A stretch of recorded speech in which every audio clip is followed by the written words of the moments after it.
नमस्कार दोस्तों। North western university की एक टीम के द्वारा मिट्टी से संचालित एक ईंधन सेल विकसित किया गया है जो कि मिट्टी से ऊर्जा प्राप्त करता है।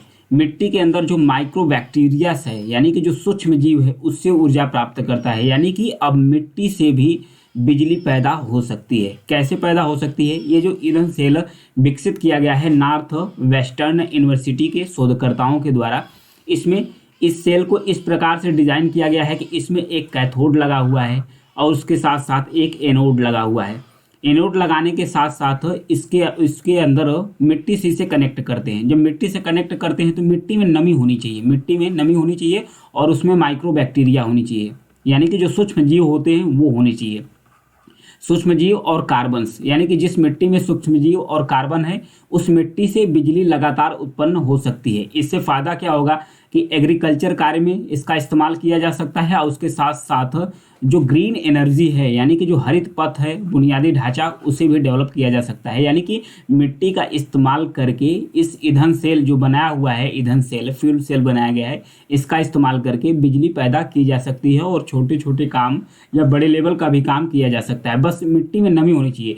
मिट्टी शुष्क हो लेकिन उसमें नमी हो और उसके अंदर माइक्रोबैक्टीरिया हो और उसके साथ साथ कार्बन हो, तो ये लगातार ऊर्जा पैदा करती रहेगी, यानी बिजली लगातार पैदा होती रहेगी। तो ध्यान रखिएगा, ये नया अचीवमेंट है।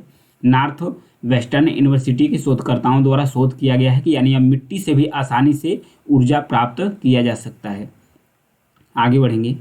अगली न्यूज है गुरुवायूर के बारे में दिया है। हाल ही में प्रधानमंत्री जी के द्वारा त्रिशूर जिले, केरल का जो त्रिशूर जिला है वहाँ पर गुरुवायूर में श्री कृष्ण मंदिर है उसका दौरा किया गया है। तो इसलिए चर्चा में आ गया है। गुरुवायूर मंदिर भारत का जो केरल राज्य है उसी में गुरुवायूर में स्थित एक हिंदू मंदिर है। यह विष्णु के एक गुरुवरीपन को डेडिकेटेड है, मतलब कि जो श्री कृष्ण मंदिर है भगवान विष्णु को डेडिकेटेड है, जिसे कृष्ण के नाम से भी जाना जाता है क्योंकि विष्णु को कृष्ण का अवतार बोला जाता है। इष्ट देवता को खड़ी मुद्रा में चित्रित किया गया है। इसमें जो इष्ट देवता हैं उनको खड़ी मुद्रा में चित्रित किया गया है और उनके 4 हाथ, शंख, सुदर्शन चक्र, कमल और गदा धारण किए हुए दिखाया गया है, यानी विष्णु रूप में दिखाया गया था। 1931 और 32 में मंदिर में अछूतों को प्रवेश करने के लिए, यानी कि अछूतों का इसमें प्रवेश वर्जित था, तो उनको प्रवेश दिलाने के लिए जो केलप्पन थे, जिन्हें केरल का गांधी कहा जाता था, जो कि केलप्पन थे इन्हें केरल का गांधी कहा जाता था, ये इनके द्वारा एक सत्याग्रह शुरू किया गया था। 1931-32 में। तो इनका सत्याग्रह कामयाब भी हुआ था। 1936 आते आते त्रावणकोल मंदिर प्रवेश में एक उद्घोषणा की गई जिसमें प्रवेश को मतलब अनुमति दे दी गई। तो ये था त्रिशूर जिले में गुरुवायूर में श्री कृष्ण मंदिर, जहाँ पर दौरा किया गया था हाल ही में भारत के प्रधानमंत्री जी के द्वारा। पक्के पागा हार्नबिल फेस्टिवल्स, ये कहाँ मनाया जा रहा है?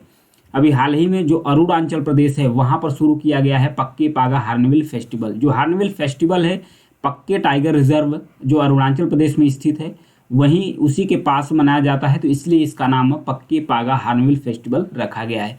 इस त्यौहार को क्यों मनाया जाता है? इसका उद्देश्य यही है कि जो हार्नबिल पक्षी है वो विलुप्त हो रही हैं, उनकी संख्या कम हो रही है, उनकी संख्या में जो गिरावट आ रही है उस गिरावट को, यानी हार्नबिल पक्षी को संरक्षित करने के लिए और उन्हें रिजर्व करने के लिए, उन्हें सुरक्षित करने के लिए ये फेस्टिवल मनाया जाता है और उनको पूजा जाता है। इस उत्सव को 2019 में राज्य उत्सव घोषित किया गया था। यह पक्के टाइगर रिजर्व के पास आयोजित किया जाता है, जिसमें जो 4 हार्नबिल प्रजातियों की हार्नबिल प्रजातियां रहती हैं। कहाँ पर? जो पक्के टाइगर रिजर्व है अरुणाचल प्रदेश में। ग्रेट इंडियन हार्नबिल यह एक पक्षी परिवार है जो उष्णकटिबंधी, उपोष्णकटिबंधी, अफ्रीका, एशिया, मेलानेशिया में पाया जाता है। यह भारत में केरल और अरुणाचल प्रदेश का राज्य पक्षी, ध्यान रखिएगा, ये भारत का जो केरल राज्य है और उसके बाद जो अरुणाचल प्रदेश है उसका राज्य पक्षी भी है। कौन? हार्नबिल जो पक्षी है। उच्च शिकार, प्रेशर्स, आवास के क्षतिग्रस्त होना, वनों की कटाई के कारण जो ग्रेट हार्नबिल है, इंडियन हार्नबिल है, अब असुरक्षित इसे माना जाता है कि अब असुरक्षित है।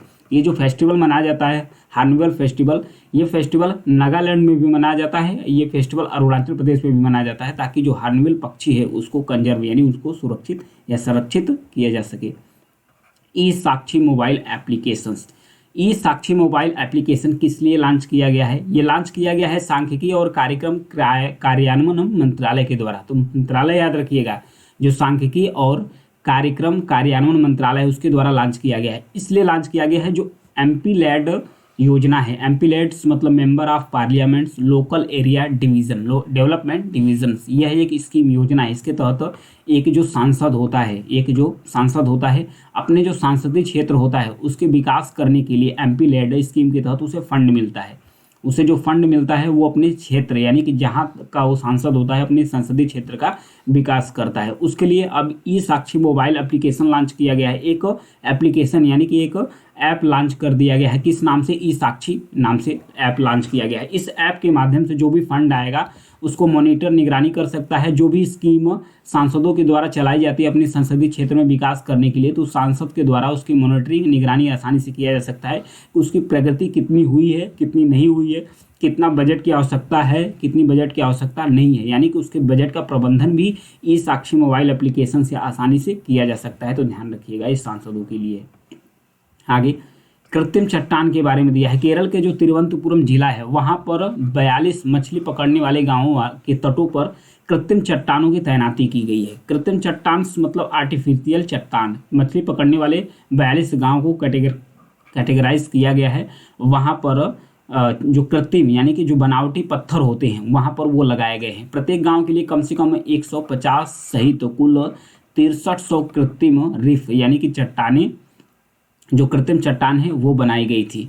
इसमें होगा क्या, जैसे कि जो मछली पकड़ने वाले हैं वो इस पत्थर को पानी के अंदर ले जाएंगे। समुद्र के तटी गांव है, समुद्र तटी गांव है, वहाँ पर पानी के अंदर ले जाएंगे। तो यहाँ पर जो माइक्रो बैक्टीरिया सूक्ष्म जीव हैं, काई हैं, ये सब यहाँ पर इस पत्थर पर उसका विकास होगा, उस पर विकास होगा। तो इनको खाने के लिए मछलियाँ आएंगी तो मछलियों का विकास होगा। तो जब मछलियों का विकास होगा, जैसे कोरल रीफ होता है, मछलियों का विकास होगा। जब मछलियों का विकास होगा तो जो मछुआरे हैं उनको मछली पकड़ने में आसानी होगी। जो उनकी आजीविका मछली से चलती है वो भी उनको सफलता उनसे मिल सकती है। केंद्र सरकार की एक योजना है प्रधानमंत्री मत्स्य संपदा योजना, उसके तहत इसे इम्प्लीमेंट किया गया है। यानी इसे क्रियान्वित जो प्रधानमंत्री मत्स्य संपदा योजना उसके तहत किया जा रहा है।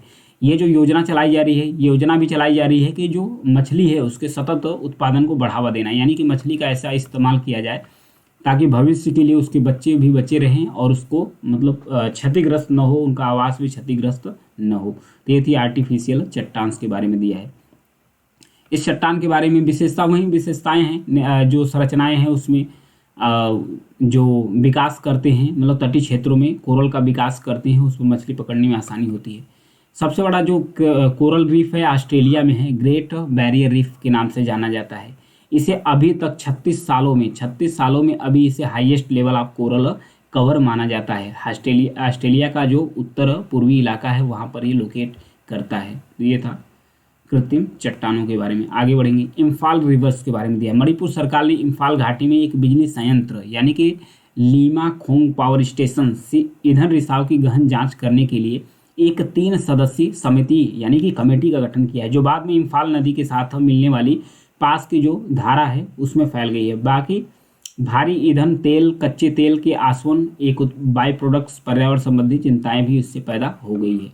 तो जो हैवी ईंधन तेल आयल्स होता है, एक अवशिष्ट ईंधन है जो कच्चे तेल के आसवन यानी कि जो क्रूड्स आयल होता है उसका जब आसवन करके जब उससे फिर रिफाइन किया जाता है तब उसका जो बाई प्रोडक्ट्स यानी उपोत्पाद बोलते हैं हिंदी में, इसे इंग्लिश में बाई प्रोडक्ट्स बोलते हैं। बाई प्रोडक्ट्स यानी कि जो उसका अवशिष्ट बचता है उसका इस्तेमाल करके इसे बनाया जाता है इस ईंधन तेल को। तो उस नदी में फैल गए जाने से ये चर्चा में आ गई थी। तो इस नदी के देख लेते हैं जो इम्फाल रिवर है। यह सेनापति जिला मणिपुर में यहाँ पर जिला है, यहाँ पर देखिए यह है सेनापति जिला, यहाँ पर है ये इम्फाल रिवर है, यह है इम्फाल रिवर्स सेनापति जिले में। और उसके बाद करोंगा के उत्तरी पहाड़ी से निकलती है, यहाँ पर कोरोंगा की उत्तरी पहाड़ी है वहाँ से निकलती है, लिलोंग में इरिल नदी से मिल जाती है। यहाँ पर देखिए यह है इरिल नदी, ये इरिल नदी, यहाँ पर है क्या लिलोंग जिला है, यहाँ पर इरिल नदी से मिल जाती है। यहाँ से चल रही है इरोल नदी चल रही है, जो केंद्रीय मैदान में बहने वाली एक महत्वपूर्ण जल स्रोत है। नदी के साथ अन्य प्रसिद्ध लोकटक झील सहित दलदलों और झीलों के निर्माण में भी योगदान देती है। यानी कि मणिपुर में जो लोकटक झील है उसके निर्माण में भी ये महत्वपूर्ण योगदान देती है। तो ये था इम्फाल रिवर के अंदर, ये मणिपुर में बहती है सेनापति डिस्ट्रिक्ट से लिलोंग तक बहती है। इसकी जो सहायक नदी है इरिल रिवर्स है, उसके बाद थॉबिल रिवर्स है, उसके बाद इम्फाल रिवर है। इम्फाल रिवर तो है ही, इरिल रिवर है, थॉबिल रिवर है, ये दोनों इसकी सहायक नदी है। तो आज के लिए इतना ही है। Thank you.